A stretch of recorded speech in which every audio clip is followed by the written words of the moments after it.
Pyramid அப்படிங்கிற ஒரு விஷயத்த பத்தி சொன்னீங்க. எண்கணிதத்துல அந்த பிரமிட் அதோட வேலை என்ன? அது எதுக்காக பார்க்குறோம்? அந்த பிரமிடு வந்து ரொம்ப முக்கியம். இப்போ முதல்ல உள்ள தேதிய பார்த்தாச்சு, டோட்டலும் பார்த்தாச்சு.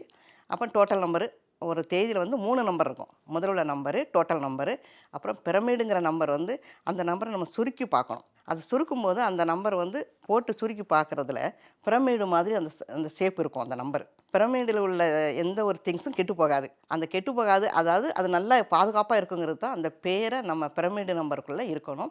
நம்ம முக்கியமான காரியங்கள்ல இந்த இந்த தேதியில பிரமிடு நம்பர்ல இருக்கணும். நியூமராலஜி வேணும். அதாவது டோட்டல் நம்பர் தான் நியூமராலஜி. அதுவும் வேணும். அது வந்து உங்களுக்கு 50% உங்க லைஃப்ல குடுக்கும். ஆனால் உங்க சாரா லைஃப் அதிர்ஷ்டம் வந்து பிரமிடு நம்பர்ல. பிரமிடு நம்பர் என்ன நம்பர் வருது? உங்க பேரோ, கையெழுத்தோ, உங்க கல்யாண தேதியோ, இதுல லக்கி நம்பர் இருக்கணும். அதுதான் கல்யாண தேதியில 1, 3, 6. அது அந்த பிரமிடு நம்பர்ல இருக்கணும். இது வந்து நிறைய பேருக்கு நம்ம தெரியாம நியூமராலஜி மட்டும் பார்க்குறோம். நாங்க நியூமராலஜி பார்த்து தான் நாங்க பேரெல்லாம் வச்சோம்னு சொல்லிட்டு. அதனால நாங்க பிரமிடு நம்பர் என்ன நம்பர் இருக்கோ, அதுதான் ரொம்ப முக்கியமானது. அது கட்டாயம் வேணும். முக்கியமான வேலைக்கு, நம்ம பேருக்கு, கையெழுத்துக்கு, கல்யாண தேதிக்கு.